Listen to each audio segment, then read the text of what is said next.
So today in class 10th, we will study the chapter heat.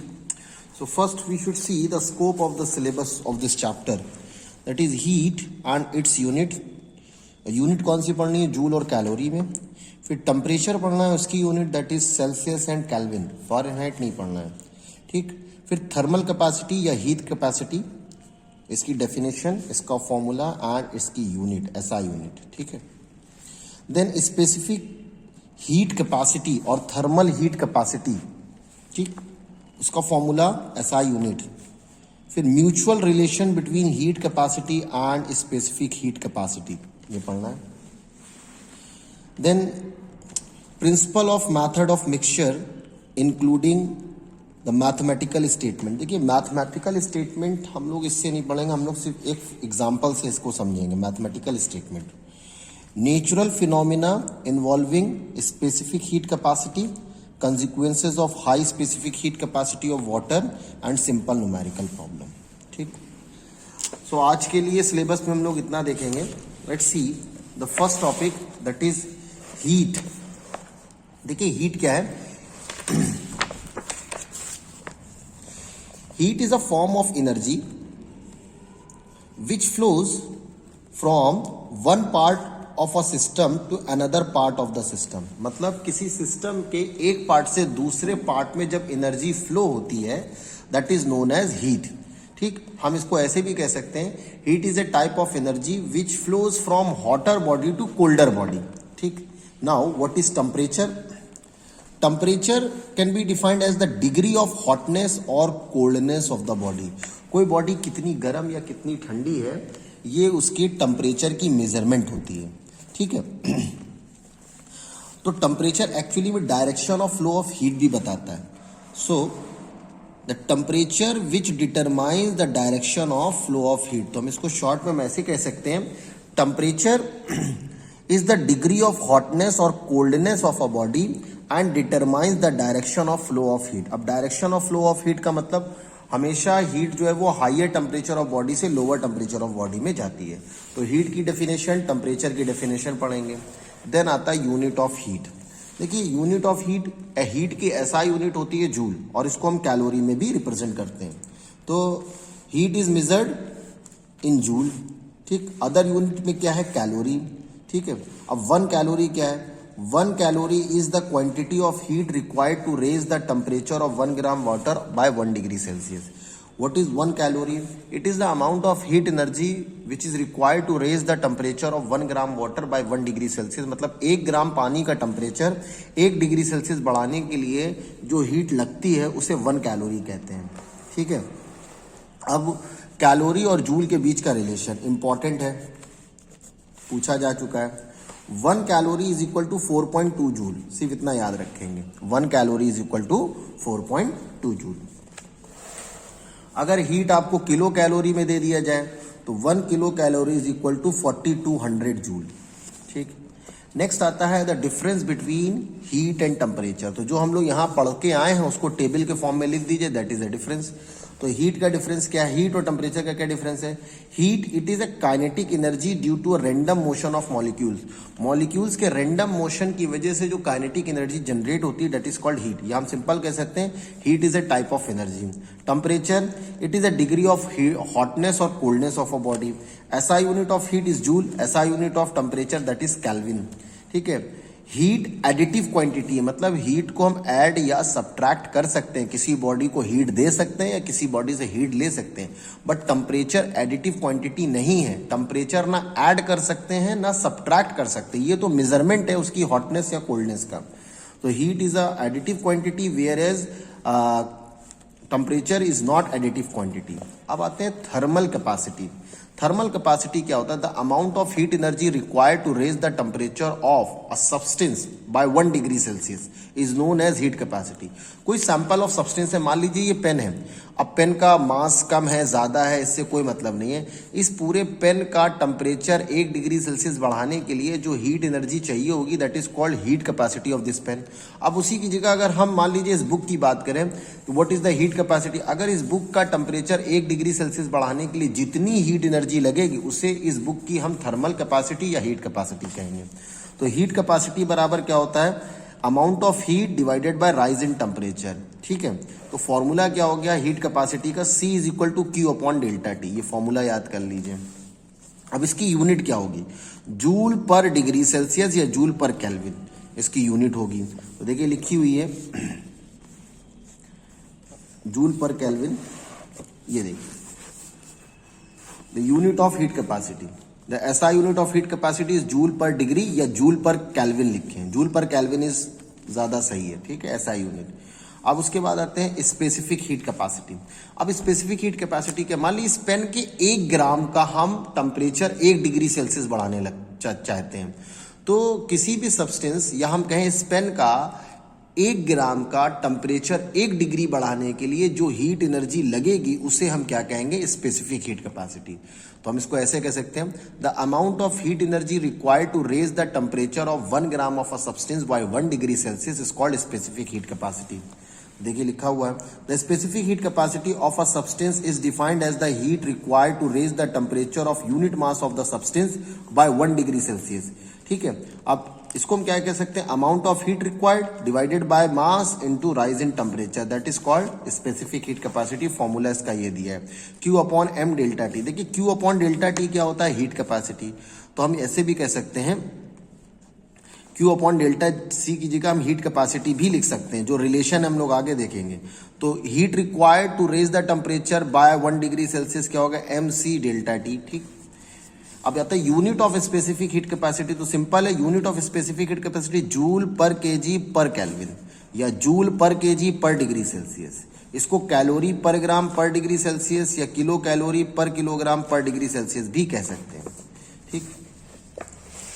Next आता है relation between heat capacity and specific heat capacity. We know very well specific heat capacity small c is equal to Q upon m delta T.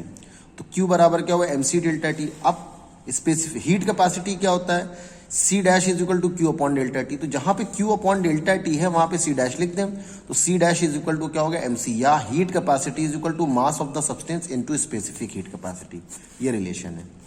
फिर पूछा गया है कि difference between heat capacity and specific heat capacity explain करिए, question आ जाए। तो heat capacity में हीट कैपेसिटी की डेफिनेशन लिख दीजिए, इसकी यूनिट लिख दीजिए, और ये किस पे डिपेंड करता है किस पे नहीं डिपेंड करता, सेम चीज यहाँ स्पेसिफिक हीट कैपेसिटी में। तो हीट कैपेसिटी में क्या लिख सकते हैं, first the amount of heat energy required to raise the temperature of a body by 1 degree Celsius is called heat capacity. Specific heat capacity में क्या लिख सकते हैं, the amount of heat energy required to raise the temperature of unit mass of a substance by 1 degree Celsius is called specific heat capacity. Heat capacity की SI unit क्या होती है, joule per kelvin, जबकि specific heat capacity की SI unit क्या होती है, joule per KG per kelvin. अच्छा, हीट कैपेसिटी मास पर डिपेंड करता है, मास बढ़ेगा तो हीट कैपेसिटी भी बढ़ेगी, it depends on the mass of the body, mass बढ़ेगा हीट कैपेसिटी बढ़ेगी। But specific heat capacity does not depend on the mass, mass चाहे जितना भी हो हमें यूनिट मास के लिए ही लेना होता है, इंपॉर्टेंट है, ये पढ़ लेंगे।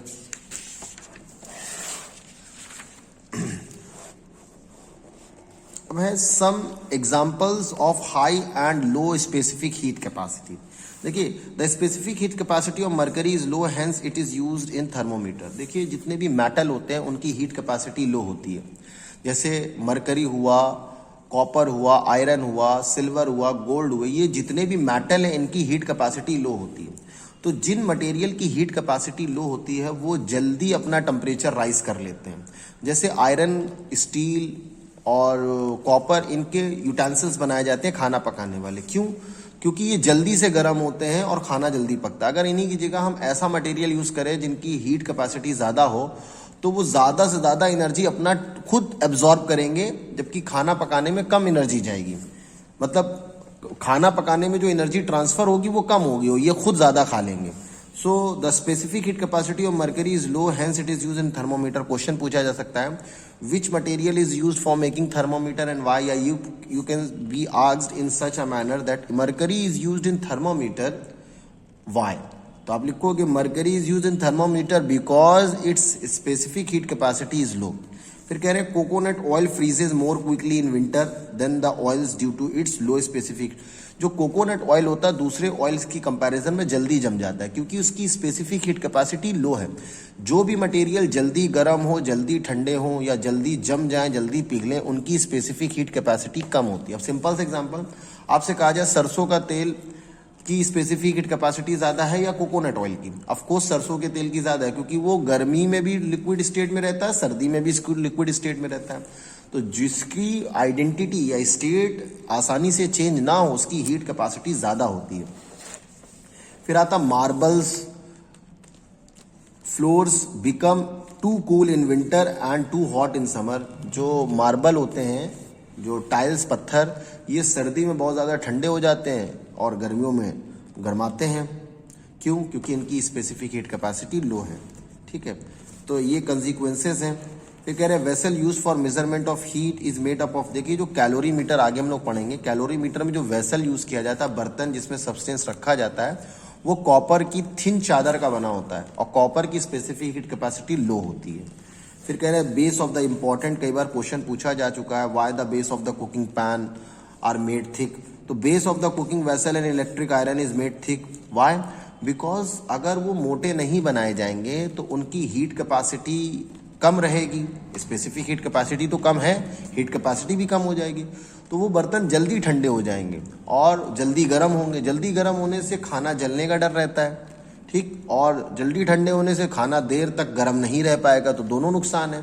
भाई खाना जल भी सकता है और ज़्यादा लॉन्ग लास्टिंग वो गर्म नहीं रहेगा। That is why the base of the cooking pan and the iron made thick.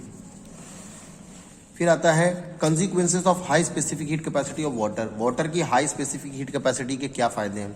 Number 1, water is used in coolant in the motor car radiator. Car में रेडिएटर लगा होता है जो कार को ठंडा करने के लिए यूज किया जाता है, मतलब इंजन को। तो रेडिएटर में हम लोग ऐसा मटेरियल यूज करते हैं जिसकी स्पेसिफिक हीट कैपेसिटी ज्यादा हो, और वो क्या है? वाटर। तो water is a good coolant for using car radiator. ठीक है, अब क्या है?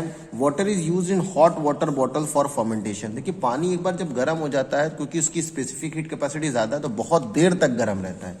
इसीलिए फर्मेंटेशन मतलब सिकाई के लिए पानी का यूज किया जाता है हॉट वाटर बॉटल में। ठीक है, when the weather forecast shows frost, wise farmer always water their field in the evening.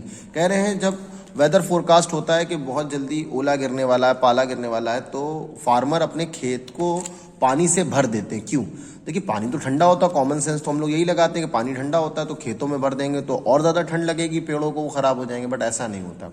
होता क्या है, जब टेम्परेचर 10 से 4 डिग्री सेल्सियस की तरफ नीचे जा रहा होता है, तो पानी की हाई स्पेसिफिक हीट कैपेसिटी की वजह से पानी फील्ड के आसपास का टेम्परेचर जल्दी नहीं गिरने देता, और जो ठंड होती है वो अब्जॉर्ब करके हीट एमिट करने लगता है। इससे क्रॉप का टेम्परेचर 4 डिग्री सेल्सियस के नीचे नहीं जा पाता। तो जो पेड़ होते हैं उनके अंदर जो कैपिलरीज होती हैं पतली पतली, जिनमें पानी भरा होता है, वो जमती नहीं है और वो फसल मरने से बच जाती है। एक और क्वेश्चन पूछा जाता है कि why the climate near the sea shore be moderated. Moderated का मतलब ना ज़्यादा बहुत गर्मी पड़ती है ना ज़्यादा सर्दी पड़ती है। जैसे बॉम्बे, कोलकाता, चेन्नई, जो सी शोर वाले इलाके हैं, इनमें गर्मी और सर्दी का मौसम मॉडरेट रहता है, बिल्कुल फिक्स रहता है, ज़्यादा ना गर्मी ना ज़्यादा सर्दी। रीज़न क्या होता है? High amount of water around the area. Sea में अथाह पानी होता है, उसकी स्पेसिफिक हीट कैपेसिटी ज़्यादा है, तो ना वो आसपास के टेम्परेचर को बहुत ज़्यादा बढ़ने देता है ना घटने देता है। That is why the climate near the sea shore is moderated. Next आता है प्रिंसिपल ऑफ मिक्सचर। तो शॉर्ट में याद रखिए, देखिए जब कोई दो बॉडीज मिक्स की जाती हैं डिफरेंट टेम्परेचर से, तो हॉट बॉडी अपनी हीट लॉस करेगा और कोल्ड बॉडी उतनी हीट गेन करेगा। तो the principle of mixture is known as heat loss by the hot body is equal to heat gain by the cold body. अब आता है, इसी को प्रिंसिपल ऑफ कैलोरीमीटर भी कहते हैं। It is this principle also known as principle of calorimeter. तो देखिए लिखा, it state that when a hot body is mixed with the cold body, the heat lost by the hot body is equal to heat gain by the cold body. ठीक है, मतलब जितना hot body heat loss करेगी उतनी ही cold body heat gain करेगी। अब देखिए, मान लीजिए हॉट बॉडी का टेम्परेचर था T1, मास था m1, specific heat capacity C1। Cold body का टेम्परेचर था कोल्ड बॉडी का मास था m2, specific heat capacity C2 और टेम्परेचर था T2। जब दोनों बॉडी को मिक्स करते हैं तो स्टडी टेम्परेचर आ जाता है T। तो क्या heat loss by the hot body is equal to m1 C1 T1 minus T, क्योंकि अगर ये ज्यादा टेम्परेचर होगा फाइनल टेम्परेचर कम होगा हॉट बॉडी का, is equal to m2 C2 T minus T2। ठीक, तो ये है एक्सप्रेशन। फिर आता है कैलोरीमीटर। देखिए कैलोरीमीटर क्या चीज है, it is a device which is use to measure the specific heat capacity of a substance. ठीक है, the principle of mixture is used for measuring the specific heat capacity. A calorimeter is a cylindrical vessel which is use to measure the amount of heat loss और heat gain by a body when it is mixed with another body. Calorimeter एक ऐसी device है जिससे हम heat loss या heat gain पता लगाते किसी बॉडी में। इसमें क्या होता है, the mixture of the both of the substance is done in calorimeter. The calorimeter is usually made up of thin copper sheet. क्यों? क्योंकि कॉपर की स्पेसिफिक हीट कैपेसिटी कम होती है। थिन इसलिए यूज किया जाता है क्योंकि अगर वो थिक कॉपर का बनाया जाएगा तो उसकी हीट कैपेसिटी बढ़ जाएगी और हमें ऐसा करना होता है कि कम से कम heat energy copper vessel absorb करे। Copper is a good conductor of heat, it takes less heat to provide the mixture to reach into the final steady temperature. Copper खुद बहुत कम टेम्परेचर खाता है और सारा का सारा टेम्परेचर आपस में एक्सचेंज होने देता है। फिर कह रहे हैं to avoid the loss of heat to surrounding air when the hot body is placed in the calorimeter, the outside of the calorimeter is polished. देखिए हीट लॉस तीन तरह से होता है, conduction, convection and radiation. Conduction से रोकने के लिए क्या करते हैं, देखिए ये कैलोरीमीटर का एक डायग्राम बना है। ये कॉपर की थिन शीट का वेसल होता है, ये वुडन का बॉक्स होता है। वुड क्या होता है, it is a bad conductor of heat. तो हीट को कंडक्शन एंड कन्वेक्शन के द्वारा रोक लेते हैं हम लोग। इससे रेडिएशन रोकने के लिए क्या करना होता है, हमें कॉपर की वेसल को अंदर और बाहर दोनों तरफ से शाइनी करना होता है। इससे रेडिएशन से हीट लॉस नहीं होती।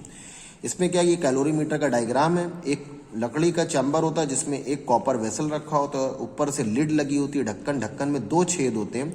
एक से स्टिरर मतलब चम्मच जिससे घोला जाएगा मिक्सचर, और दूसरे होल से एक थर्मोमीटर लटका रहता है। ये स्टैंड है थर्मोमीटर किस लिए, ताकि टेम्परेचर मेजर कर सकें। तो ये सेक्शन आपका ख़त्म हो गया है और नेक्स्ट सेशन में हम लोग पढ़ेंगे इसके आगे का part, that is change of state.